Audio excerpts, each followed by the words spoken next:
ಏನೋ ಮಗ ಇದು ಹೊಸ ಲವ್ ಸ್ಟೋರಿ ನಿಂದು? ನೋಡು, ಇದೇನು ಯಾರು ಕಳ್ಸಿರೋದು ಇದು ಯಾವ್ದು ನನಗೆ ಗೊತ್ತಿಲ್ಲ. ಸುಮ್ಮನೆ ನನ್ನ ಪಾಡಿಗೆ ನಾನು ಬಿಟ್ಬಿಡ್ರಿ. ಆ ಹುಡ್ಗಿ ಯಾರು ಅಂತ ಗೊತ್ತಿಲ್ಲದೆ ನಿನಗೆ ಬೊಕ್ಕೇನೋ ಲೆಟರ್ನು ಕೊಟ್ರಾ? ಮೆಸೇಜ್ ಬಂತಲ್ಲ. ಈ ಮ್ಯಾಟ್ರಲ್ಲಿ ತಮ್ದು ಇನ್ವಾಲ್ವ್ಮೆಂಟ್ ಇದೆ ಅಂತ ಅನಿಸ್ತಾ ಇದೆ.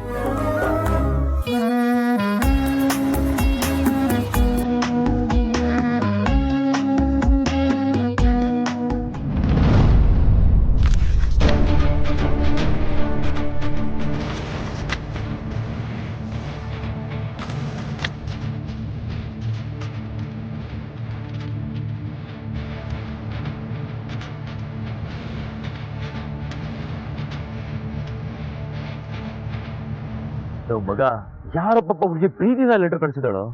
ಹೃದಯ ಹಾಕ್ಬಿಟ್ಟಲ್ಲ. ಸಂದೀಪ, ನನಗಿದೆಲ್ಲ ಇಷ್ಟ ಇಲ್ಲ ಅಂತ ನಿನಗೆ ಗೊತ್ತು ತಾನೆ. ಮನೆನೇ ನೋಡಿದೆ ಮನೆ ಚೆನ್ನಾಗಿಲ್ಲ ಅಂತಂದ್ರೆ ಹೆಂಗಪ್ಪ?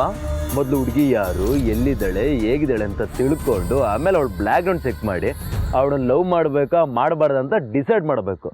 ಅದನ್ನ ಬಿಟ್ಟು ಎಕ್ಸಾಮೇ ಬರೀದೆ, ಎಕ್ಸಾಮಲ್ಲಿ ಫೇಲ್ ಆಗಿದ್ದೀನಿ ಅಂತ 0 ಮಾರ್ಕ್ಸ್ ನಿನಗೆ ನೀನೇ ಬರ್ಕೊಂಡ್ರೆ ಹೆಂಗೋ?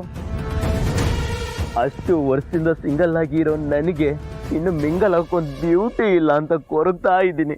ಅಂತದ್ರಲ್ಲಿ ಮನೆ ಬಾಗ್ಲಿಗೆ ಬಂದಿರೋ ಭಾಗ್ಯಲಕ್ಷ್ಮಿನ ಎಡಗಾಲಲ್ಲಿ ಓದ್ ಆಚೆ ಆಗ್ತಿದ್ಯಲ್ಲೋ ನರಸಿಂಹ, ಇದು ನ್ಯಾಯನೇನೋ?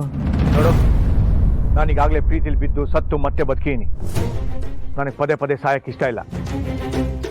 ನನ್ನ ಲೈಫಲ್ಲಿ ಪ್ರೀತಿ ಅನ್ನೋದು ಮುಗ್ದೋದ ಅಧ್ಯಾಯ. ಮತ್ತೆ ಪ್ರೀತಿ ಅನ್ನೋ ಪುಸ್ತಕನ ಕೆದಕೋ ಪುಟಗಳನ್ನ ತೆಗೆದ್ರೆ ಅದ್ರಲ್ಲಿ ಸಿಗೋದು ಬರೀ ನೋವು ಮಾತ್ರ.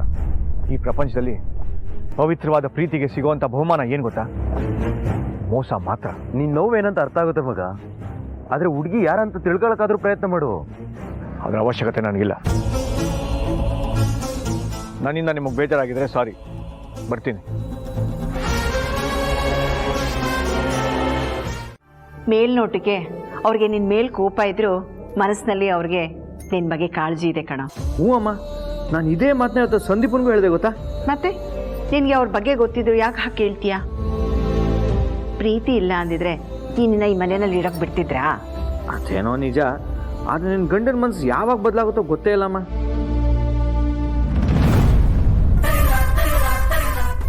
ಹೋಗ್ಲಿ ಬಿಡು, ಈಗ ಅವ್ರ ಬಗ್ಗೆ ಯಾಕೆ ಮಾತಾಡ್ತೀಯ?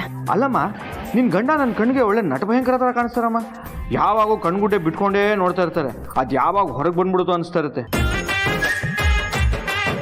ಅವ್ರು ನನ್ನನ್ನು ಮಾತ್ರ ಹಂಗೆ ನೋಡ್ತಾರ ಅಥವಾ ಜಗಳ ಆಡ್ದಾಗ ನಿನ್ನೂ ಹಂಗೆ ನೋಡ್ತಾರ? ಅಮ್ಮ, ನಿನ್ನ ತಲೆ ತಟ್ಟು ಅಂದ್ರೆ ಹಿಂಗೆ ಕುಡ್ತಾ ಇದೆಯಲ್ಲ. ಸುಮ್ಮನೆ ರೀ ಹಿಂದೆ. ವಾ, ನೀನು ಈ ಥರ ನನಗೆ ಮರ್ಯಾದೆ ಕೊಟ್ಟು ಮಾತಾಡ್ತಾರ ನಿನ್ನ ಗಂಡ ನೋಡಿದ್ರೆ. ಅದರಲ್ಲೂ ಅವ್ರ ತಂಗಿ ಸೇರ್ಬಿಟ್ರಂತೂ ಆಗೋಯ್ತು. ಒಬ್ರು ಸುನಾಮಿ, ಒಬ್ರು ಸುಂಟ್ರ ಗಾಳಿ. ಇದೇನಮ್ಮ ಸುಂಟ್ರ ಗಾಳಿ ಅಂತಿದ್ದಂಗೆ ಅದೇ ಹಾಡು ಬರ್ತಾ ಇದೆ. ಸ್ವಲ್ಪ ತಲೆ ಎತ್ತಿ ನೋಡಪ್ಪ. ಓಹ್ ಅತ್ತೆ, ನೀನು ಆ ಕಡೆ ಸ್ವಲ್ಪ ನೋಡಪ್ಪ.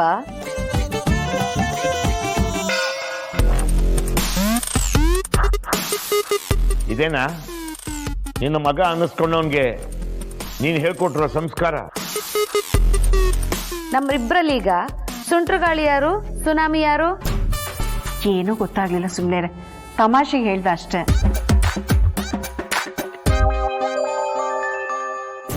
ಸುಂಟ್ರಗಾಳಿ ಸುನಾಮಿ ಬಗ್ಗೆ ಆಮೇಲೆ ಮಾತಾಡೋದ್ರಾಯ್ತು. ನಿನ್ ಸುಪುತ್ತನ್ ಫೋನ್ ಬಡ್ಕೋತಾ ಇದೆ, ಯಾರು ನೋಡಕ್ ಹೇಳು. ಯಾರ್ದ ಫೋನು? ಗೊತ್ತಿಲ್ಲಮ್ಮ, ನಾನು ನೋಡ್ತೀನಿ. ಈಗ ಹೇಳಿ ಅದಕ್ಕೆ ನಮ್ಮಿಬ್ರಲ್ಲಿ ಸುಂಟ್ರಗಾಳಿ ಯಾರು, ಸುನಾಮಿ ಯಾರು ಅಂತ. ಆ ವಿಷಯ ಬಿಡೆ.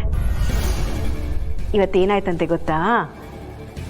ನನ್ನ ಮಗ ಸಂಜನನ್ ಕೈಗೆ ಕೋಳ ಹಾಕ್ಸದ್ನಂತೆ. ಸ್ವಲ್ಪ ಯಾಮಾರಿದ್ದಿದ್ರೆ ಇವನ್ ಕೈಗೆ ಬೀಳೋದು ಕೋಳ. ಹುಷಾರಾಗಿರೋ ಕೇಳು. ಇನ್ ಮುಂದೆ ಹುಷಾರಾಗಿರ್ತಾನೆ ಬಿಡಿ. ಅಷ್ಟೇ ಅಲ್ಲ, ಈ ಮನೇಲಿ ಇರ್ಬೇಕು ಅನ್ನೋದಾದ್ರೆ ಕತ್ಲಾಗೋದ್ರೊಳಗೆ ಮನೇಲಿ ಬಂದಿರ್ಬೇಕು. ಹೊತ್ತಲ್ಲಿ ಎಲ್ಲೆಲ್ಲೋ ಅಲಿಯೋದಲ್ಲ. ಆಯ್ತಾಯ್ತು, ಅವನು ನನ್ನ ಮಗ. ನಾನು ಹೇಳಿದ್ದನ್ನ ಚಾಚು ತಪ್ಪದೆ ಪಾಲಿಸ್ತಾನೆ. ಏನ್ ತಪ್ಸಲ್ವೋ ನಾನು ನೋಡ್ತೀನಿ. ಆಯ್ತು, ನೋಡಿವ್ರಂತೆ. ಓ, ನನ್ನ ಮಗನಿಗೆ ಇಷ್ಟವಾದ ಅಡುಗೆ ಮಾಡಬೇಕು. ಈಶ್ವರ.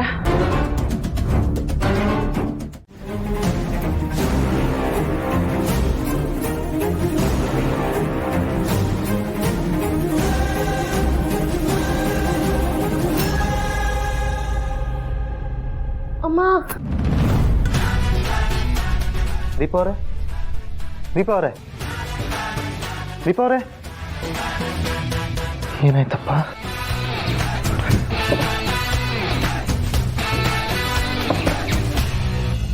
ದೀಪ ಅವರೇ,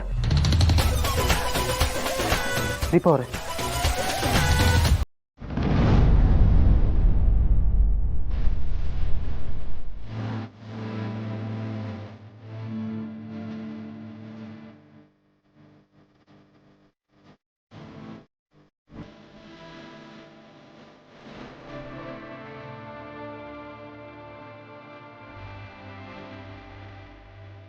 ಸ್ವಲ್ಪ ಹೊತ್ತು ಮಲ್ಗಿ.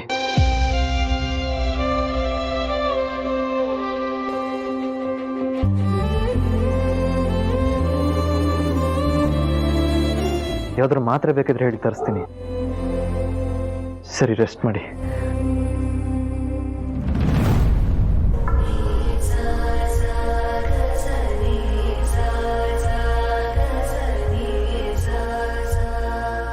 ಈ ಜ್ವರಕ್ಕೆ ಬೇಕಾಗಿರೋದು ಚಿರಾಗನೋ ಮಾತ್ರೆ.